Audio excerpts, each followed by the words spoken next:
Well, welcome back. Final time for the. I still haven't figured out what the name of this tournament is.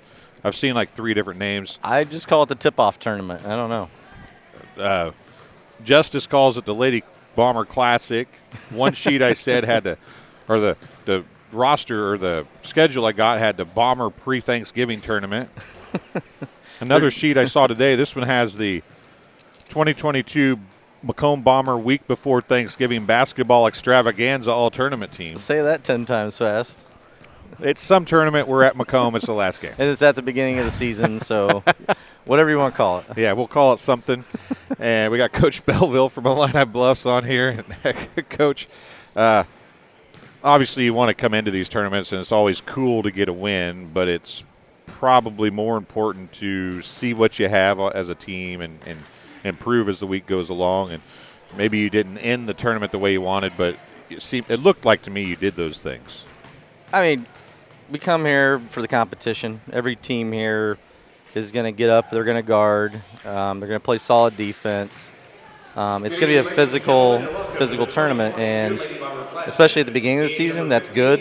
You know, kind of knock the rust off from last season, like you said, kind of figure out what you got.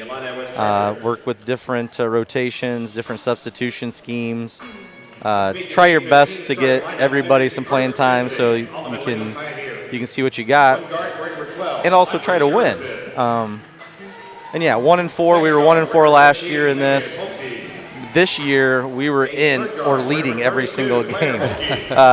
At some point, we just kind of fell off. I mean, Havana, we were leading at parts. I think even the third quarter, we were even leading, and then we fell off. Illini West, 2-point game. There against Plains, we were leading for a good chunk. 11-2. It's just, I don't know. Lakoviak's a legit player. No, yeah, I mean, she's our go-to scorer. She does a lot for us, and we can find some more pieces to contribute some scoring.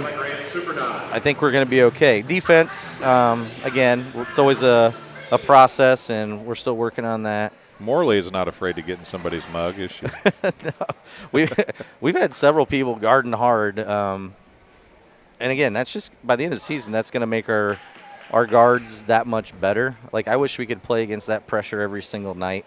And I mean, everybody here played man-to-man, and I mean, you know, pretty tight physical man-to-man. Some pressing, not everybody pressing, but just, you know, basketball like I like it. We're not sitting back in zones. We're getting after it. Well, a couple teams you've already played on the court now, Chargers and Alleman. I think Alleman's kind of thought of as a bigger school, but everybody's been competitive here. And the Hulky girl, number 32, is a pretty good ball player, isn't she? I mean, you just look out there. They're a bunch of tree toppers. They're 6'1", 6 foot, 5'10", 5'11", and then they put one guard out there around it. And then the Hulky girl, for being a big girl, she can play. She can do the other things too, yes, right? She's got. I mean, she defensively, she can handle the ball at her size, and not just her height. I mean, she's a solid kid. And then talking to their coaches, like, again, I was one of those people who always thought as Alleman is a really big school. Talking to them, their enrollment's way down from the days when they were a powerhouse. They're at like 250. They're about our size. Really? They're like they're in the high 200s, according to the coach, for their enrollment. Well, we're underway here, 7:10 to go. What was your take on basketball here at the tournament? I mean, there's 2 points for Reagan Reed. What was your take on this tournament for you guys, or as a whole, not just on your team? I'm not sure if we're all offensively challenged or if we just all play pretty good defense, because these haven't been barn burner games by any means. First night, like. Oh, they were bad. Yeah, I mean the offenses did not look good the first night. But again, it's like, is it the offense? Is it the defense? There's only been a couple games getting to the 40s, haven't there? Yeah, I mean, nobody's got into 50s. That's what I mean. There haven't been a whole lot of 40s. But the thing that I've noticed from night 1 to day 4 is the offenses are catching the defense, right? Yeah, I mean, you're getting some opportunities. You're getting some looks. Not everybody's always finishing. Shooting, obviously, at this time of the year, who knows how that's going to go for you. But, yeah, as the weeks went on, like, offenses are getting a little crisper. Not just running it against your scout team who knows what the heck you're going to run every time you go out there and they start cheating on plays. You know, for a foreign exchange student, Brigade is the number 42 for Alleman's a pretty good ball player. Oh, I had no idea she was a foreign exchange That's what they told student. me anyway. There's Riley Reed with her second bucket in a row. It's 6-0 Chargers, and Alleman is going to take a timeout. You guys are up, 11-2 on Pleasant Plains. They're going to be a good ball team, I think, as the season rolls around. I mean, they're already decent, obviously, but Lukoviak getting that foul. Did you think she had 3 fouls in the first half? We had her as 3, and I thought when she got her third, when you took her out at the start of the second quarter. Yeah, no, I mean, I just thought she had 2. Wow. And that's why I said we thought she had 3. But and the scoreboard said 3 at that point, so that's why. Well, but then when she came out, she got 3. She got 2 more fouls and they didn't foul her out. So okay. I wasn't looking at the scoreboard. Our scorekeeper said she had 2, so I just kind of went with what he said. We must have lost one in there somewhere. Hey, I'm fine with it. If everybody lost one on her, that's fine. Well, but anyway, you guys, this time of the year when you kind of depend on one player maybe more than others, is that the kind of thing that, you can't have that star player go out in that scenario? Oh, absolutely. The Illini West game, she played a minute and a half, and then she sat the entire first half because she was in foul trouble into a minute and a half into the game. And then today she sat for a spurt. So, yeah, when you've got your best offensive player on the bench, then it falls on the rest of the team. But that's an opportunity for those kids, somebody to step up. Claire Hulke at the free throw line. She should be a first. Hopefully, I'm assuming she's going to be a first teamer for the tournament here. You would think so, wouldn't you? I mean, I can show you the list if you want to see it. You already got it? Yeah. All right, we won't reveal anything, though. Those are the games, so I wanted to make sure I said which ones. But we weren't supposed to release them until after the game. So Hulke hits them both. I won't release anything, but I'm just going to say I'm really good at predicting. Not saying, I'm just saying. So the physicality is definitely there. I talked to Keith Yex from WCAZ earlier, and he was on with us for a little bit. He said he feels like he's been doing this for a long time, like 35 years, and he feels like that physicality is the thing that's different about girls basketball. That it's more physical? It's more physical, I mean, everybody used to say, they'd foul a lot or they'd jump ball a lot. But they post up and they get physical and they lean on people with purpose now more than they used to. I think, I don't know if it's just the girls themselves and they play more basketball like year-round, a lot of these kids, than they used to. Back in the day, there was no AAU really for girls. There was no travel stuff. A lot of kids are playing more of that. But in all honesty, I think the coaching's gotten a lot better. And you could very well, that could be a like I 100%. When I first started out, the coaching today across the board is way better than it was when I first started. Because there were several schools that we would go play that just, it wasn't that they didn't have size or potential. It was some guy that they hired because nobody wanted the girls' job. Right. In all honesty, is what it seemed like. And it was just a person out there maybe didn't have the best basketball sense. Well, you probably. So I don't know. You're probably age appropriate to remember the Carthage girl teams that were so good for so many years. Yep. And we talked about that as well. And I think right along the same thing you were saying there is Megan Hulke misses a shot. They had a program that was, that's what they were known for, right? And everybody's like, well, Illini West isn't what the girls program used to be because it's a different coach. I think that the other programs, as much as anything, have rose to meet them. Oh. It's not so much that they've fallen off. The other teams have come up. Yeah. I think it could be a little of both. I'm sure it is some of both. They had some players back then. Yes, it wasn't just like the program, and it was like a system that they ran that was why it was successful. I think that was part of it because it was an aggressive. It was push the ball, push the tempo. It was full court run and jump. So it was a very aggressive style that a lot of female teams, a lot of girl teams at that time weren't accustomed to on a nightly basis, and then you face them and you're kind of out of your element. But then also now, more teams, like you said earlier, we're fine with the physicality, and a lot of teams are pushing the ball and kind of taking that format. And the 3-point shot, obviously, it's like they heard you say that. Erickson pushed that right down the floor right there. I don't know too many teams that just walk it up. And looks like Bugade is going to get the foul call, I think. She is. That'll be her first. The reason why I say she's a foreign exchange student is I asked the coach, I said, how do you pronounce that? He goes, that's only half of it. It's just short. It's just shortened because she's a foreign exchange student, and I can't pronounce it either, he said. That was one of the assistant coaches. But we don't ever get those foreign exchange students.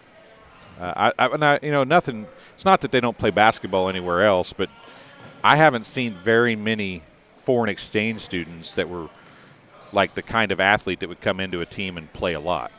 Yeah, I mean, we've had 2 that have played basketball in my 18 years, and neither one of them had ever played basketball in their home country. But it was something as part of the experience coming to school here. They wanted to kind of try a little bit of everything. And they would try, and they obviously would get better as the season progressed, but not to a point where they could ever really contribute and get playing time.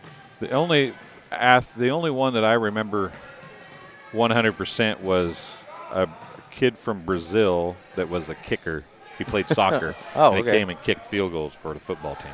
Nice. Had a couple of kids that came and played football as the kicker. I mean, but soccer's been so popular at other places that they just kind of became. Well, and we don't have football. We just have soccer. And we had a foreign exchange student from Germany, and he was absolutely phenomenal at soccer.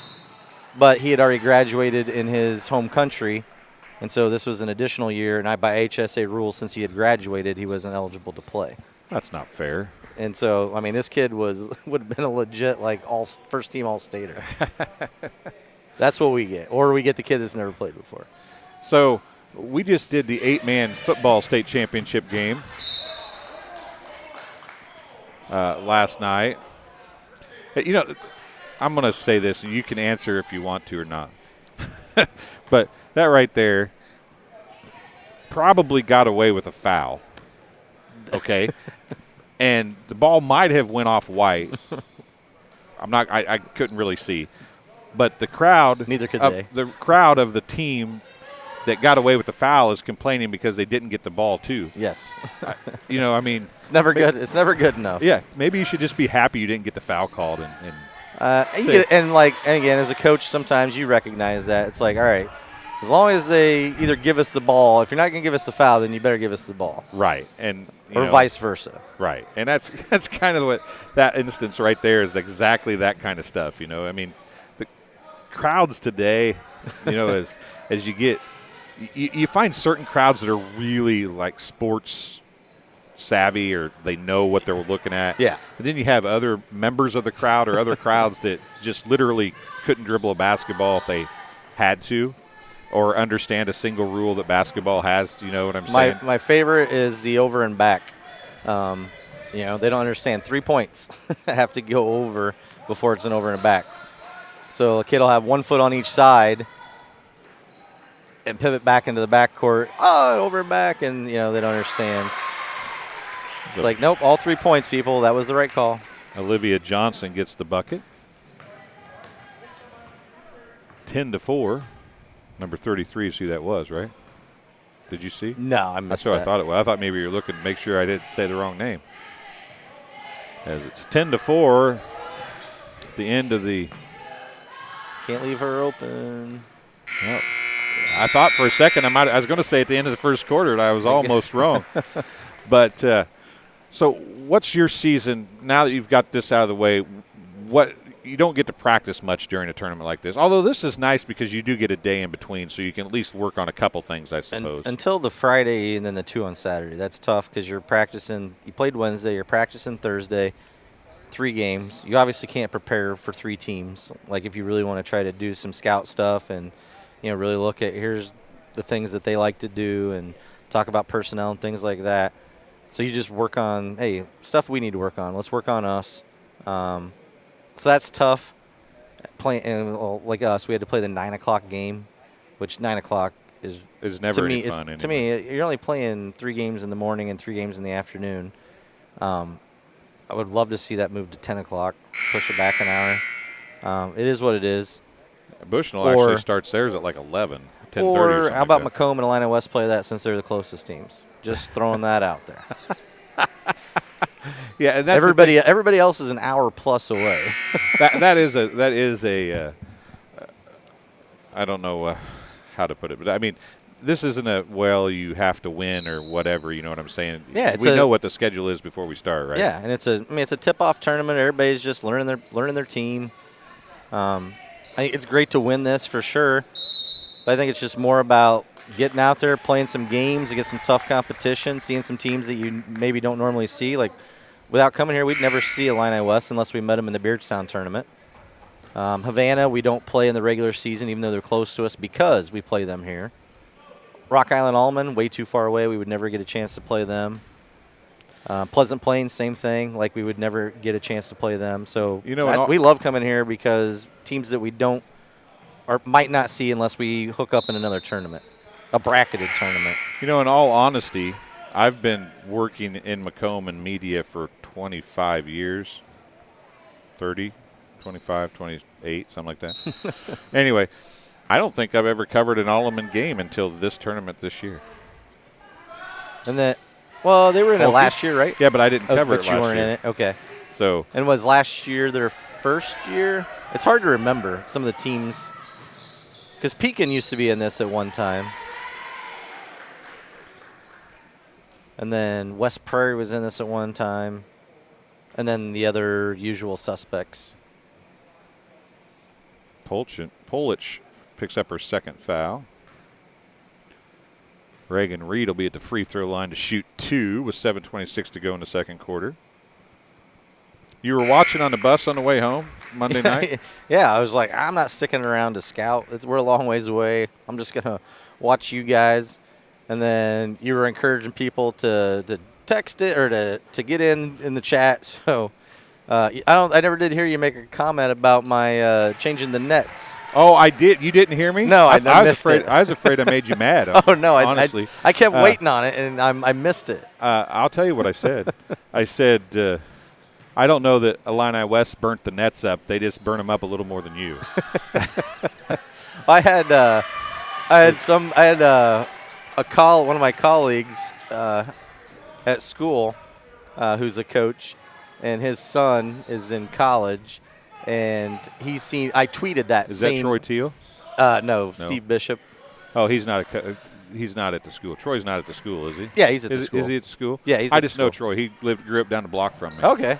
But anyway, like his son, like obviously must follow me on Twitter too, and I made the same comment on Twitter about it was the game was delayed because they had to replace the nets from the hot shooting, and his son thought I was serious, and he's just like, no, he was being sarcastic, and I'm like, in a 25-27 game, how did anybody think I was serious? Yeah, So I guess when you said that, I couldn't help but say a little smart aleck comment back. Well, I was hoping you'd comment on it but I was like, oh, he never commented. But I must have just missed it. Part of the trip home, like we get some buffering in a couple areas. You don't get a cell signal. You get into Amish country over there by Cuba. I understand that. I get it. Here's Reagan Reed going back the other way. Polich is going to pick up her fourth and count it in a foul. Reed went down hard, but Polich is going to pick up her third in the second quarter. We were just talking about physicality. Yeah, she's gotten physical all of a sudden. She's tough. She's shaking it off. Yeah, Reagan Reed is probably about as tough as you're going to find. The old-fashioned three-point play coming with 5:58 remaining. She went down pretty hard, giving her a second there to get her wits back about her. Just don't fall down and hold your head if you don't want to come out of the game, right? Exactly. And she hits the free throw. She's 3 for 3 from the free throw line. Told Tegan to try doing some little different stuff with the camera here in this, trying to zoom in a little bit more. Maybe not quite that much, Tegan. Rebound to Reagan Reed.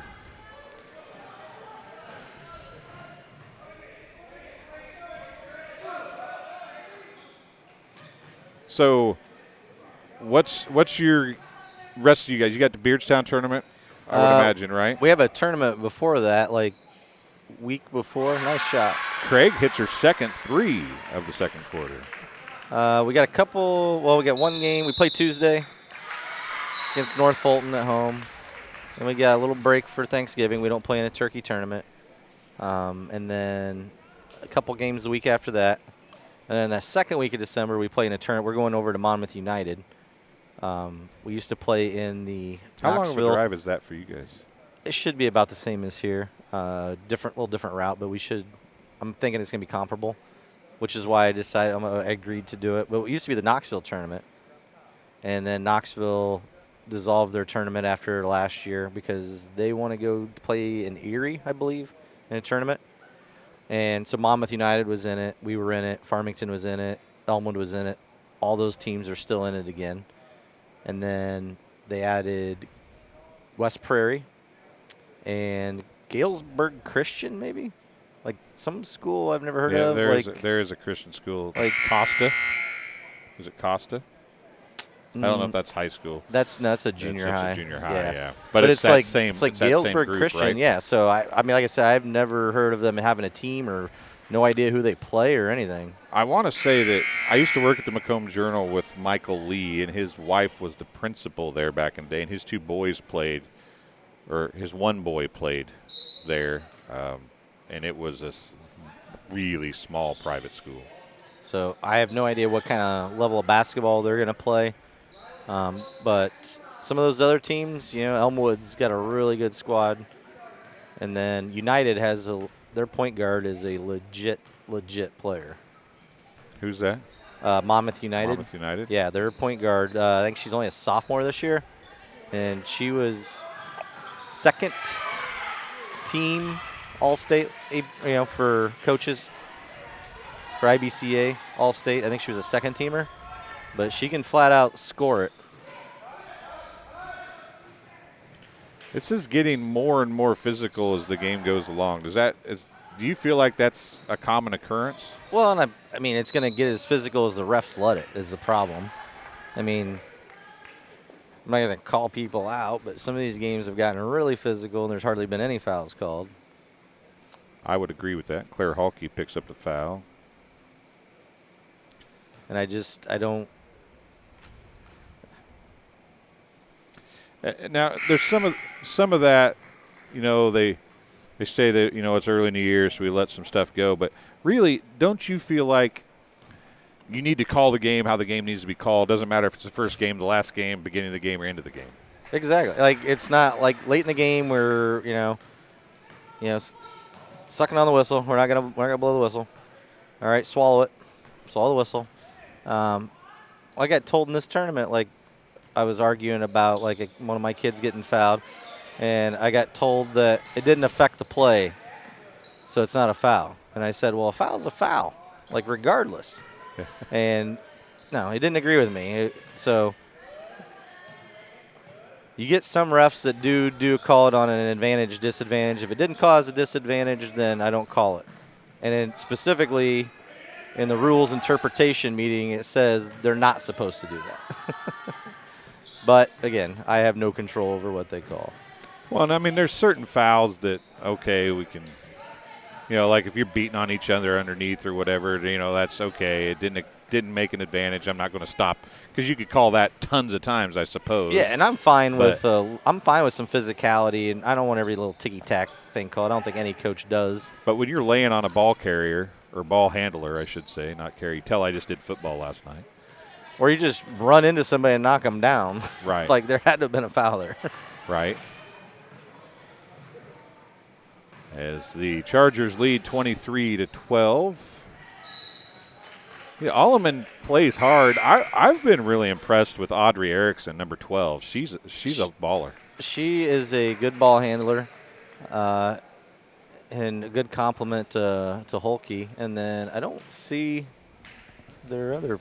I don't even know what her number is. Kyla Thomas, number 4. Yeah, I haven't seen. Is she not here today? I don't know. She was here this morning. Okay, I don't think I've even seen her in this game unless. No, she fouled out this morning. Okay.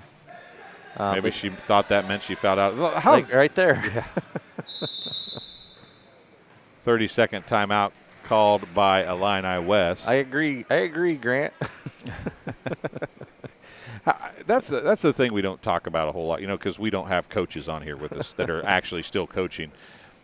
For the most part, it seems like coaches get along pretty well. I mean, I'm sure there's coaches that maybe don't, obviously, but for the most part, coaches get along and they might get upset with each other during a game, but when the game's over, most of that stuff disappears, doesn't it? Yeah, I mean, I get along with most everybody that coach against, and good relationships, and we joke even from the bench sometimes on calls. I mean, TJ and I were, Coach Frazee and I were even like joking about something. I was complaining about a foul call. And he said something down to me joking, and I'm just like, we just kind of had a laugh about it. So that's always fun. That's part of the fun of coaching too, is just that that rivalry that you have. But also I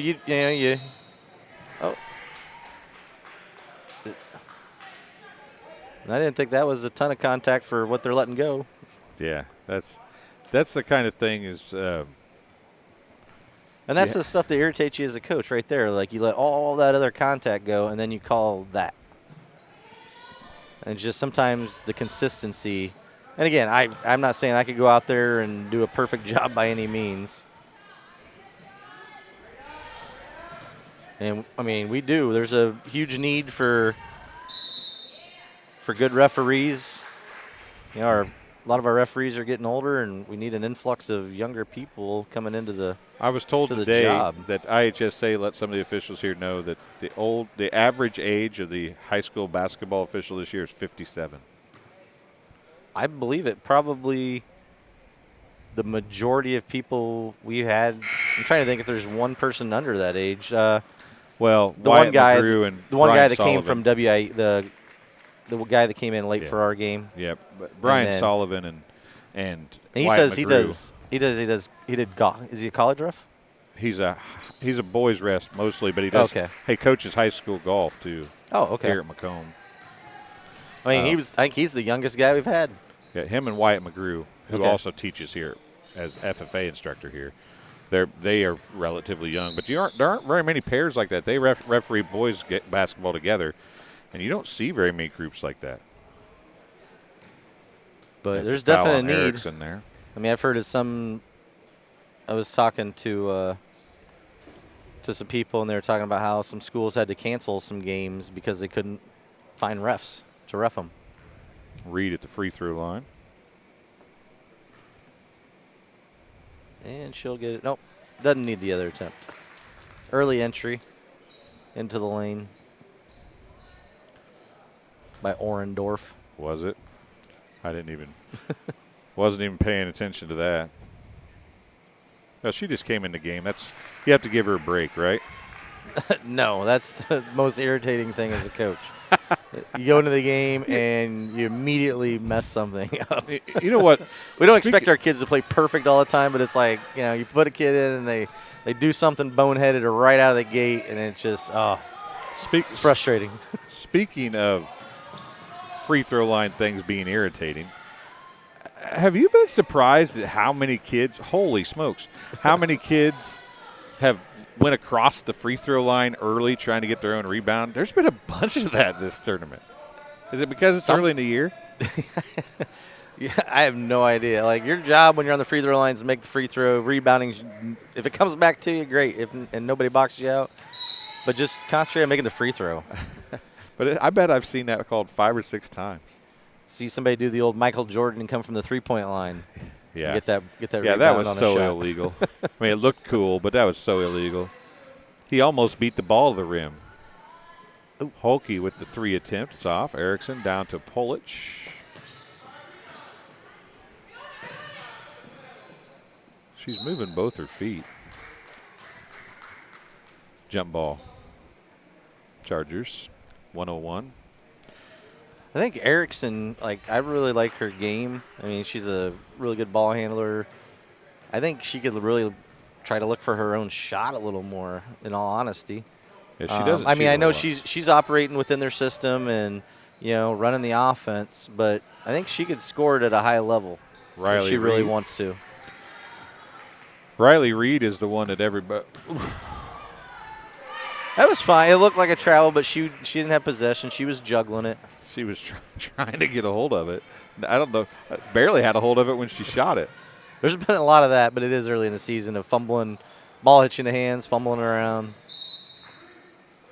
24.8 seconds to go in the half. Did you plan on sitting here and talking to me the whole half when you sat down here? No, I didn't even realize it was been that long. I was like, I'll stay as long as he wants me to, till he kicks me out of here. Hulke with 13 seconds left. See, kind of quick hitter. I bet they get an open 3. Or not. Oh, all the way. Coach, you're not a very good prognosticator. Holy smokes. All right, we did get a foul call there. Hulke's like, you're going to wait the horn blew first, right? I jinxed him. I had faith in him, and I jinxed him. You did. So no time on the clock. Hulke's going to pick up her second foul, and Reagan Reed is going to shoot 2 more free throws. She's shot 5 already. This makes 7. She's made 5 for 5, so I just jinxed her. She's not making both of these. I think she heard you. She's going to prove you wrong. The announcer's jinx cannot go undone here.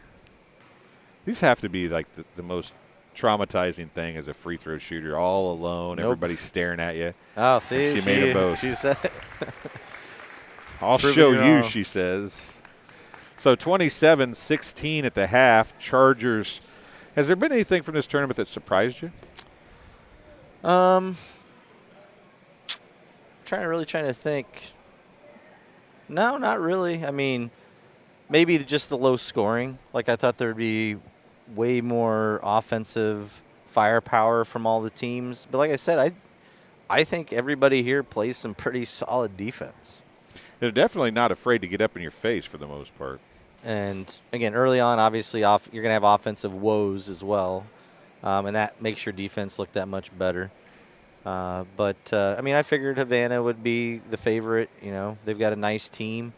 Their style of play, they maybe share the ball better than most teams that I see that we play.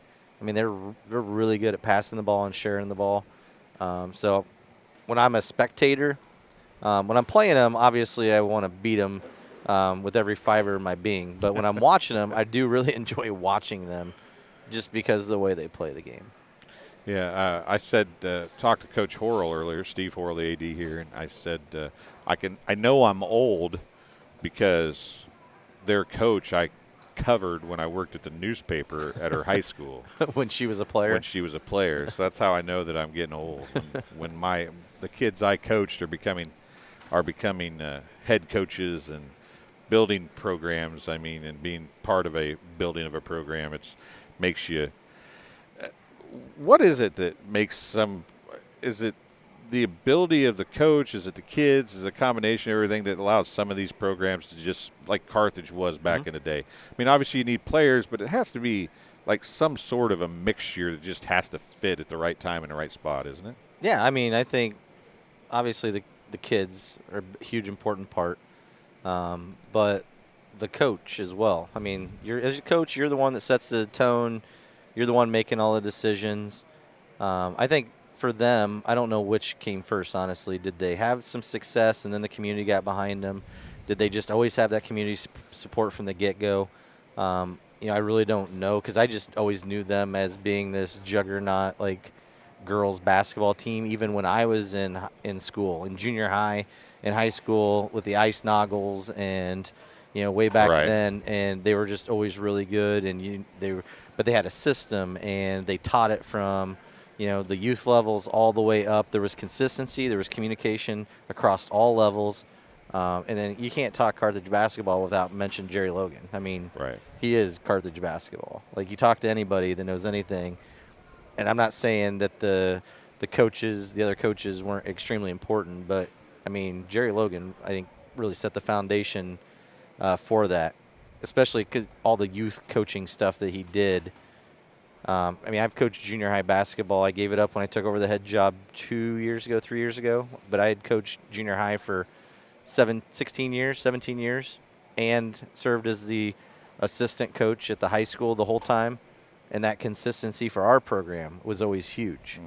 We knew what we wanted to do at the high school, and you had somebody at the youth level, at the junior high level, incorporating that, getting them ready. So when kids rolled in the first day of freshman year, they were ready for. We've always had a lot of freshmen step up and play varsity and be starters for 4 years because they were ready by the time they got there. And I'm not putting that all on, like I did some magical thing. Like, I've had great kids. When you said, is it a combination of both? Oh, yeah, it's a combination of both. I mean, you can be the best coach in the world. If you don't have talent, you may be able to win some games and, get better. But, there's a limit. There's a ceiling. It seems to me that every program that is built to be successful has that, it has kids, but it has that one coach that either coaches from the time they start all the way through high school, or the people that are coaching junior high do exactly what that coach at the high school level wants to teach them. Yes. And they all those good programs focus on fundamentals first and then build on the fundamentals. It seems like my take on so many hold on just a second. Yep. Ryan Blue, we understand the zooming is a little helter-skelter on this game. I told the camera guy who is new to try to zoom a little more, and he took it to the extreme. We'll talk to him if we take a break here in a second. But I've always said that, you teach fundamentals, and in junior high, it shouldn't even – everybody worries about winning, so they'll find that one good kid and they'll feed them the ball all the time, or they'll depend on that one kid, whereas the good programs – might have a good kid when they win a state championship, but they're always going to state with just average kids because they're fundamentally sound.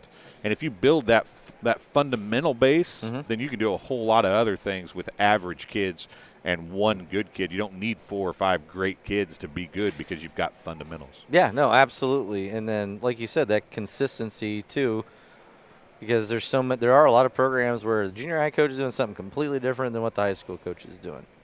And almost fighting about it. Yeah, I mean, I hate zone defense. I'm sorry, like, that's just my opinion. That's just my prejudice.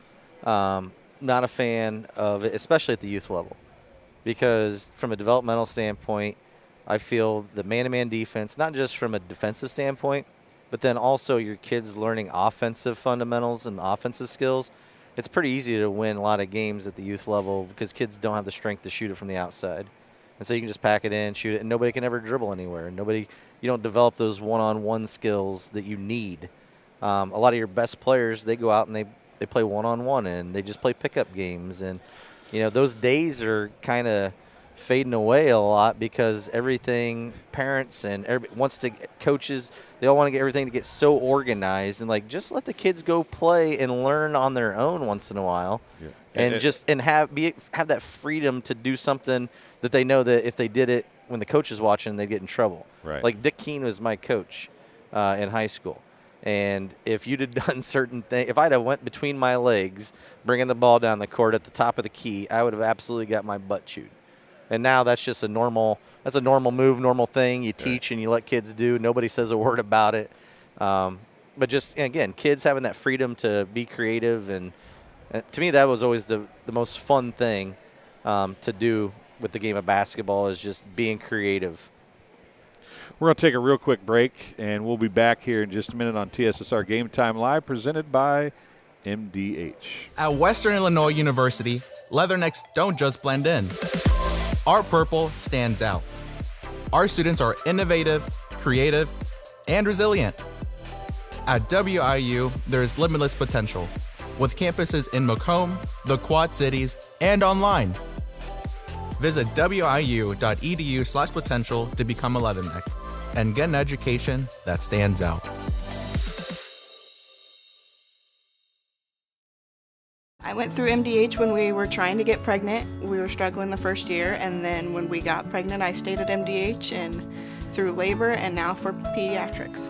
My experience was nothing short of phenomenal. I was met with amazing staff members who helped me through concerns that I had when she was first born, helping me learn how to be a new mom. It was really reassuring and comforting knowing that I had so much support and kindness around me. My entire pregnancy at MDH was amazing.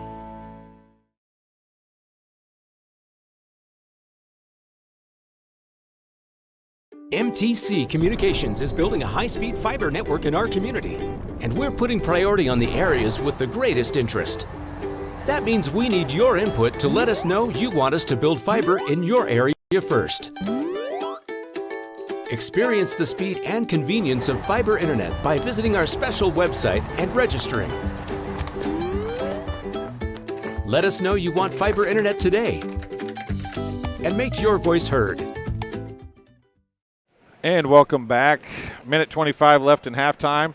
So I had you talking for like 45 minutes. You get me talking about basketball or something I'm passionate about. I just ramble and go on and on and on. Well, I appreciate you coming and talking to us, and I appreciate you having me. Whenever we're at a game that you're involved in, feel free to come up and talk to us. Hey, I'm happy to do it. Did it a few times with BJ in Canton. Doing some color commentary. Had a lot of fun with it, so I always enjoy anytime I get to come up and chat about basketball. BJ, you got to watch that guy. So he got me started like as a color commentator, and I've kind of gotten a taste for it, and so it's kind of fun to do. Although you and I just kind of talk basketball. I feel bad for the people watching because we weren't really talking about the game that was going on for the most part. Well, but that's the nice thing about video. A little bit. They can watch the game, and we still talked about some stuff that was going on and what was happening. And Ryan, we did talk to Tegan on the camera. We're going to try to do a little different stuff here in the second half. And so I take it you didn't ride the bus. Nope. We drove just that break between. We released the kids to go with their parents, and so then me and my assistant coach were able to go off and do our own thing and not have to worry about entertaining the kids for 5 hours. Yeah, that was a long break for you guys, wasn't it? All right, we appreciate you having me. I'm going to hit the road here. Get out of here and have a safe trip home. It's third quarter action anyway, and it'll be over before we know it. All right, hope to see you again. Thanks, Coach Belleville. Bye-bye.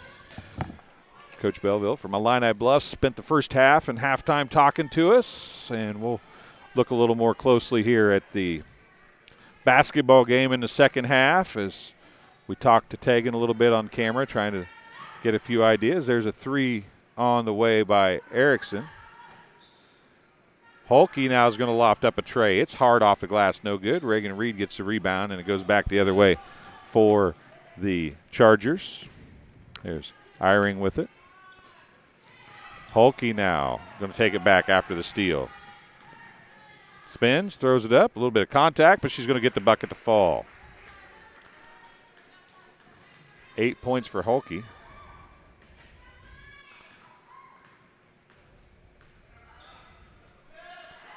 27-18, 9-point lead for the Chargers. Reagan Reed with it, 6:50 remaining in the third quarter. Two-pointer on the way. Ellie Craig with the rebound. She looks down to Eyring. Up top, Reed. She'll put up a three this time. It's off the front of the rim, no good. And it's going to go off of one of the Chargers out of bounds. It'll be Alleman basketball.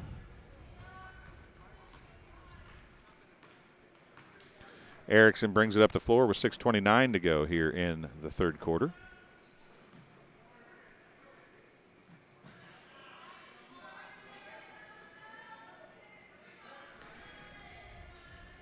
Bagude, Hulke, Erickson, 6:12 remaining in the third quarter. Erickson down low to Bagude. Three on the way, left side off, no good. That was Megan Hulke.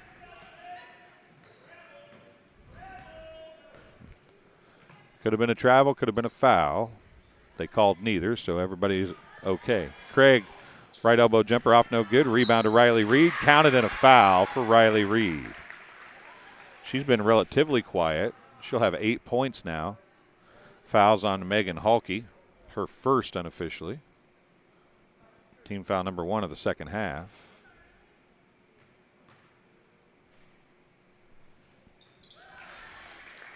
And the old-fashioned three-point play is completed. 30-18 now. Megan Halke with it. Nice pick and roll. Gade out to Erickson. Halke of the Claire variety for 3. Off no good. Gade with the rebound. Erickson's going to drive, and she's blocked by Riley Reed. Back the other way, 5:20 remaining. Chargers with the basketball. Reagan Reed dumps it out to Ellie Craig for 3. Unofficially her third 3. It's a 15-point game now. Largest lead of the game for the Chargers. Ooh, that might have been a travel. Erickson. 4:49 remaining. Up top, Megan Halke. Now back to Claire Halke. Nearly taken away by Craig. She's going to get out to Erickson. Erickson's going to try and drive. Does. Throws it up. Tipped around. Halke goes to get it. Man, she got hammered by Eyring. And then Halke's going to pick up the foul on Reed. They almost didn't call that one. Second foul on the Pioneers. A couple subs coming in for the Pioneers, including number 33, Lindsey Britton, and number 30, Jillian Hoffman. Craig brings it up, picks up her dribble. Threw it right to Erickson as Reed had cut back.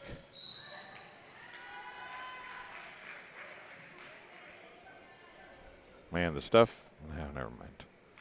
Going to call Eyring with the foul. Her second unofficially. Give her 3, I guess.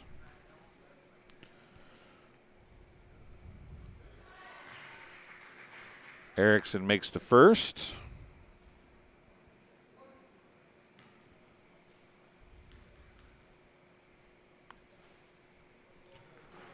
And the second. 4:12 to go in the third quarter.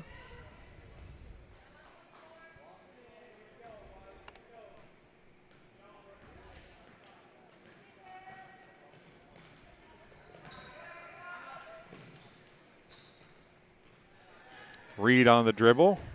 Erickson trips and falls. Craig has it now, under 4 minutes to go. He's going to get it out near side to Quisenberry. Reed now. Craig's open, left side, baseline jumper, good for 3. Timeout on the floor, charge to Alleman. A 30-second timeout. They are down to 2 timeouts. Chargers have 4. This game being brought to you by Midwest Ice. Do you need ice for your upcoming event? Look no further. Midwest Ice has you covered. Midwest Ice is Central Illinois' newest ice delivery service. We deliver ice directly to your event. Call Blaine Wrench at 309-351-8192 for a quote today. And Western Illinois University. At Western Illinois University, Leathernecks don't just blend in because purple stands out. At WIU, there's limitless potential with campuses in Macomb, Quad Cities, and online. Visit wiu.edu/potential to become a Leatherneck and get an education that stands out.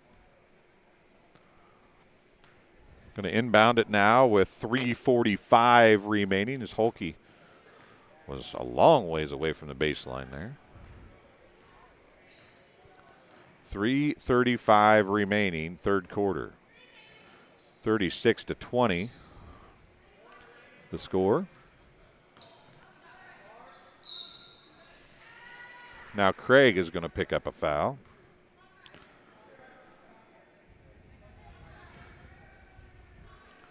her first. Team second. Erickson into Holke. Out to Hoffman. Pass knocked away by Eyring, out of bounds. Possession stays with Alleman. Checking in for the Chargers, number 33, Olivia Johnson. She'll replace number 24, Madison Quisenberry. That was Orndorff. Skips it over to Hoffman for a long two. Off, no good. Tipped around. Holke, I think, is going to pick one up from behind. That'll be 4 on her unofficially.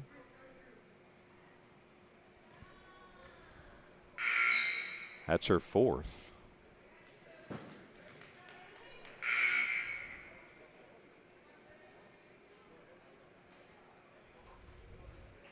Holke's going to go out. Polich is going to come in.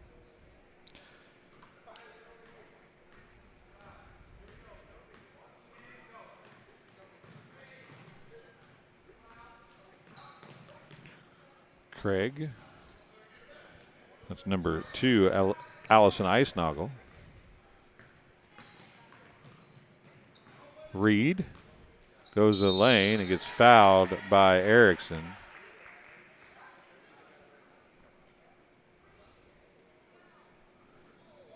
Erickson picks up her 3rd.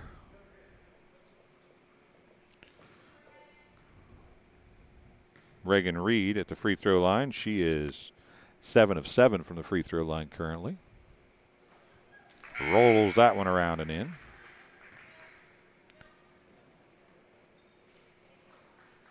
Subs coming in for the Pioneers, Megan Holke and number 40, Eva Hennis.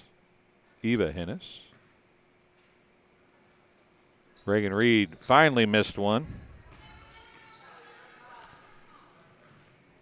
17-point lead for the Chargers. 2:37 remaining in the third quarter.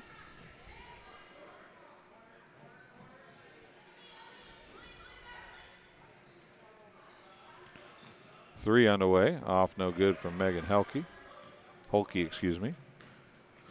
Reagan Reed with the rebound. She brings it up. Craig back to Reed. She's going to drive. Goes into Johnson. It's kicked around. Eisnagel falls down on a 30-second timeout charged to the Chargers. It's their second timeout. We'll take a quick break and be back after this word from MDH. Well, I've always had an interest in the medical field, and then growing up, I actually went through physical therapy myself for an injury, and that got me back to playing my sports and the activities that I loved. So seeing that firsthand, I got to see how much physical therapy could really benefit others. And here we are back at the final game of the, well, I've been calling it the Bomber pre-Thanksgiving tournament. 2:10 remaining in the third quarter, 37-20. Illini West over Alleman currently. Havana Ducks, a perfect 5-0 in tournament play. They are the champions of the tournament.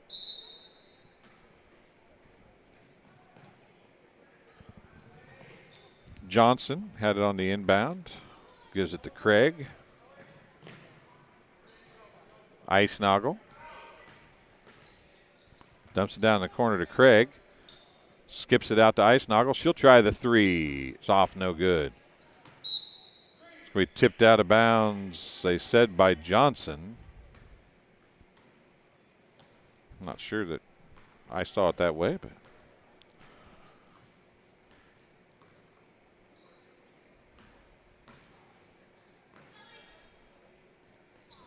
Polich, Erickson. 1:35 remaining.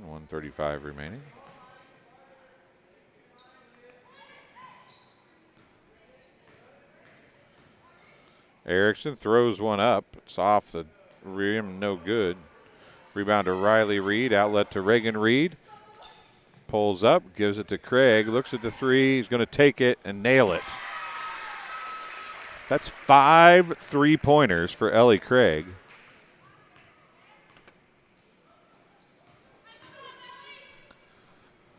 And the first 20-point lead of the week, I do believe, comes in the last game of the week. Alleman losing to Illini West currently. Ice Snoggle pull-up jumper, good.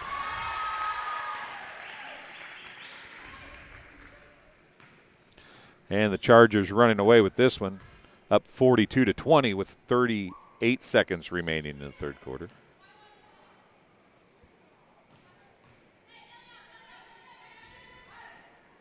Not sure if they're doing the running clock at a 30-point advantage or not. Steal by Ellie Craig. She's going to back it out. Last shot maybe here. Now she's going to drive. Get it to Reagan Reed. She'll put up the jumper. It's way off. Riley Reed with a rebound. She's fouled. Pulich is going to pick up her fourth. It's her fourth. 11.3 seconds left, and Riley Reed's going to be at the free throw line. She's 3 for 3 from the charity stripe. Make her 4 for 4.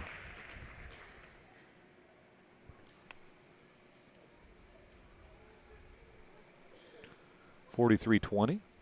11.3 seconds left. Hoffman back in. And Bargude. Riley makes that one as well.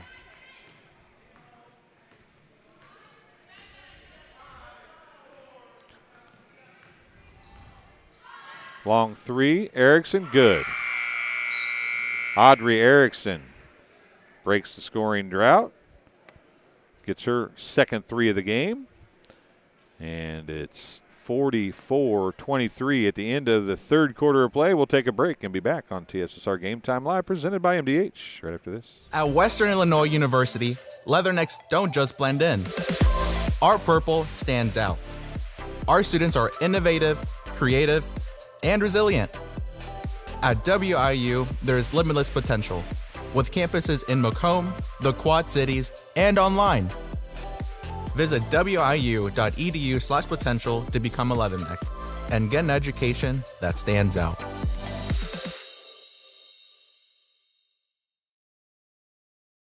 MDH Sport Medicine Rehab is just not for the athlete. We see a variety of ages, getting them from having pain to no pain to get back to their normal activities and their prior level of function. And welcome back. Final quarter of play coming your way here from Macomb High School for the Tip-Off Classic.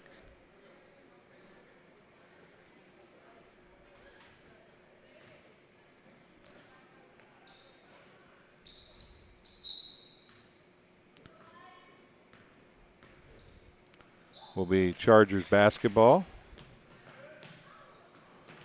Eyring can't control the pass from Riley Reed. It goes out of bounds. Possession to the Pioneers.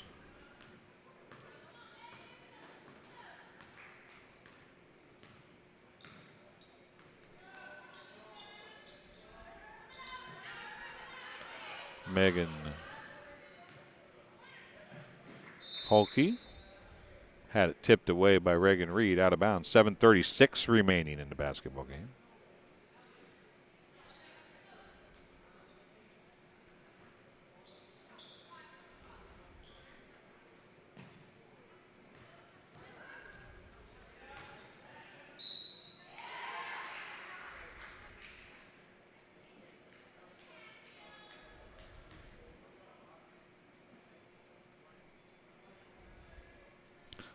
Foul on Chargers number 24, Madison Quisenberry, her first.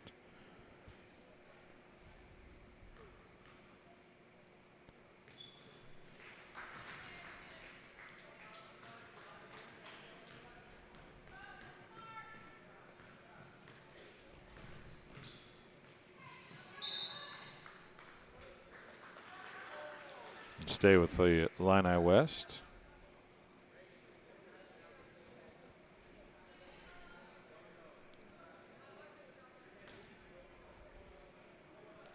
(44-26).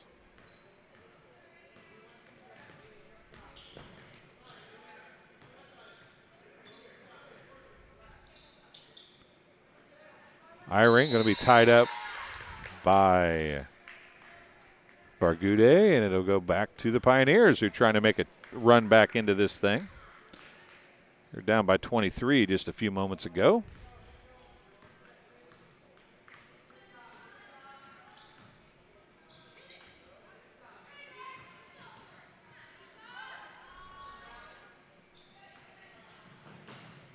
Shot off, no good. Craig comes up with the rebound. Riley Reed going to push it up the other way now. Shots off, no good. And Quisenberry is going to pick up the foul, her second.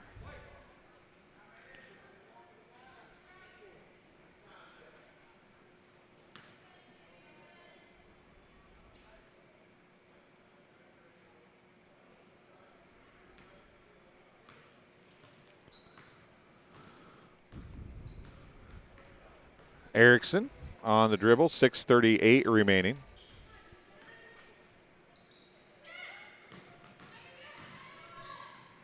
Into the lane, shots off, no good. Reagan Reed with the rebound.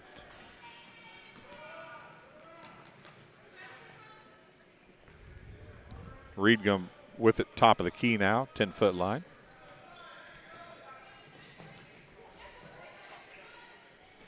Left side, Megan Halke. Hoffman. Claire Halke back in with 4 fouls. 6:02 remaining in the basketball game. Halke's pass stolen away. Eyring comes to Reed of the Reagan variety. She backs it out with 5:55 remaining.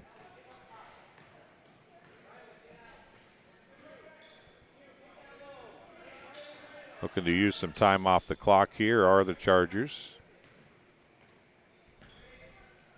Down in the corner, Eyring. She went down low to Quisenberry, but Claire Halke closed the gap and took the ball away. Erickson goes and throws it up and in.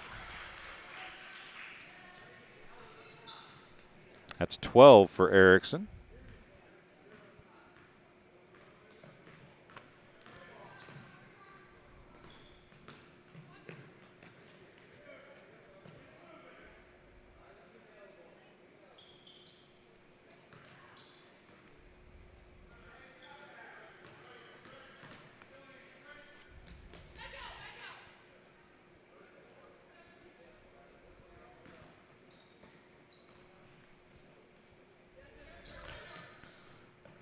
Reed, as they continue to run time off the clock. Eyring skips it across, tries to Craig.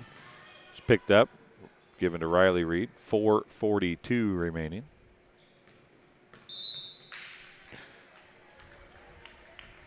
Bargude with the foul. Her third.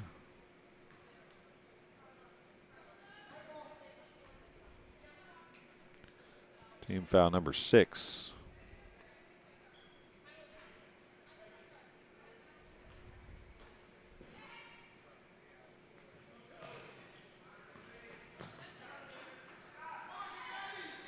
Reagan Reed now with it, 4:33 remaining. And a bonus opportunity coming for. Are we not shooting free throws? One in bonus for Reagan Reed, 4:32 remaining.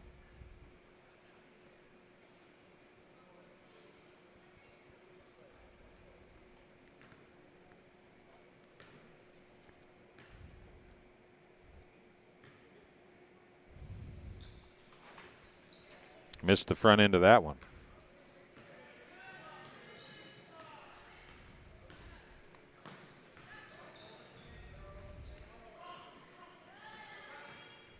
Ellie Craig with the steal. 4:15 remaining.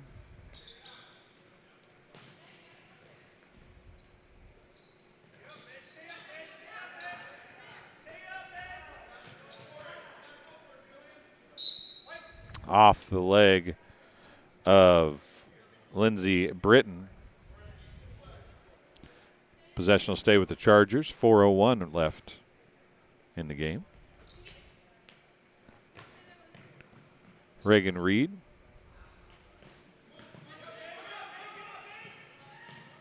Riley Reed, Quisenberry. Thanks better, backs it back out. Reagan Reed clear out at the half-court stripe. Reed, Eyring, skips it across to Craig. Back up to Reed. Just burning time off the clock here.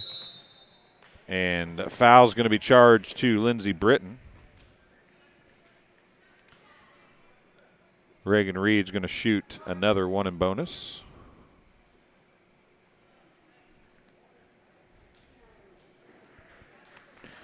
She made her first 8. She's missed her last 2. Correction, she made her first, 8. Missed her last 2. See if she can hit the front end of this 1-1. And she does.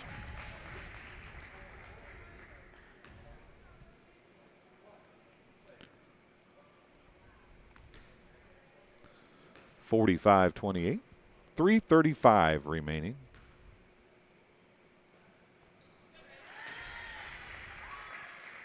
(10 of 12 from the free throw line in the game for Riley Reed. 3:25. Erickson stands out there and lets some time run off. Orndorff with it. Goes down in the corner. Kicked away on Britton's pass. Looking to get into Hulke.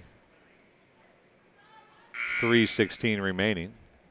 Olivia Johnson comes back in. She's going to replace Quisenberry.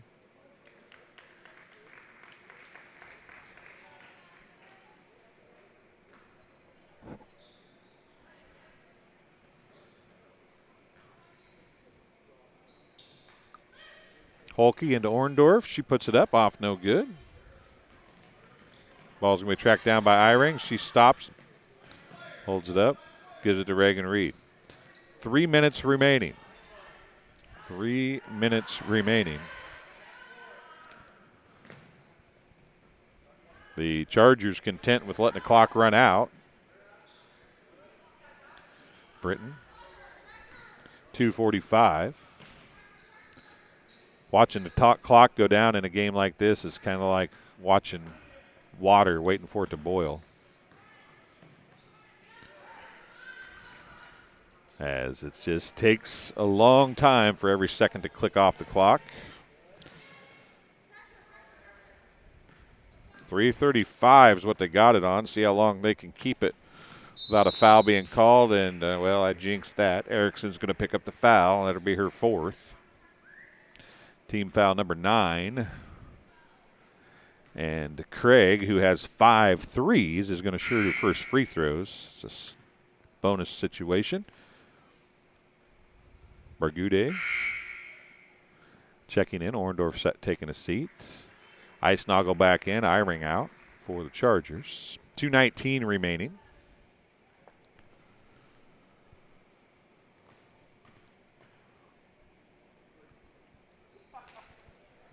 Off no good.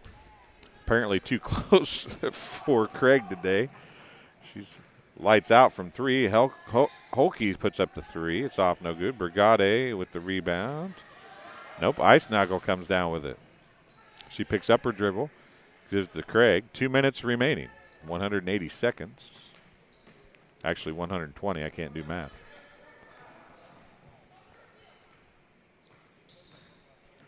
Britton nearly picks up another foul. It'll be double bonus the rest of the way. 1:45.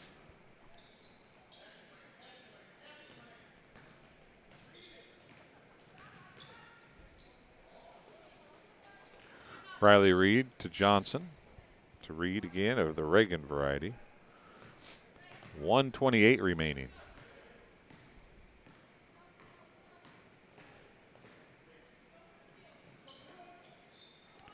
And Erickson with the steal, and she's going to get the layup.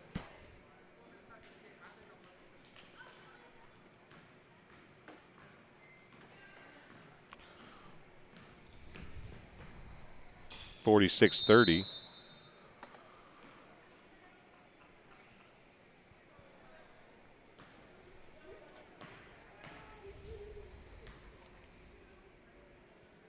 It's 4 on Bargude. double bonus for Craig. 104 remaining.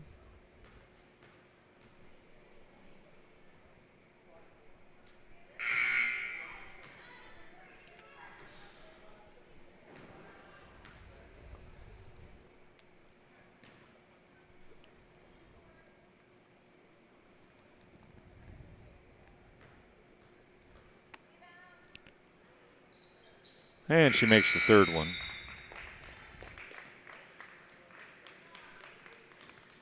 Checking in for the Chargers as Craig and Riley Reed take a seat. Number 3 is Ella Shutwell. And number 32 is Addison Cook. Under a minute to go now. Hulke with the bucket. 45 seconds left.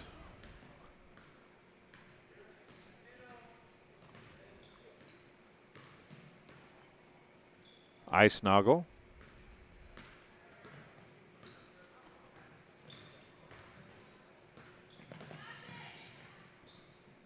Reagan Reed, 25 seconds.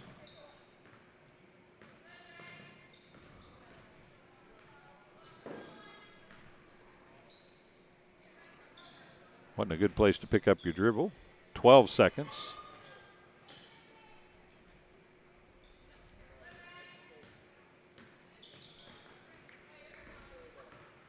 Final score, Illini West 47, Alleman 32. That'll be the end of this one. Please remain in your seats as we will hand out medallions for each team's all-tournament squad member. Can tell you before we head out, the all-tournament team members. For Illini West, first team, Reagan Reed. Second team, Riley Reed. For Alleman, first team, Claire Hulke. And second team, Audrey Erickson. So again, Reagan Reed, first team. Riley Reed, second team. Claire Hulke, first team. Second team, Audrey Erickson for Alleman. So that'll do it on our broadcast from the Bomber pre-Thanksgiving tournament. Thanks for joining us here on TSSR Game Time Live, presented by MDH. We'll talk to you from the Spartan Tip-Off Classic this coming Monday night. Till then, see you. Thanks for watching.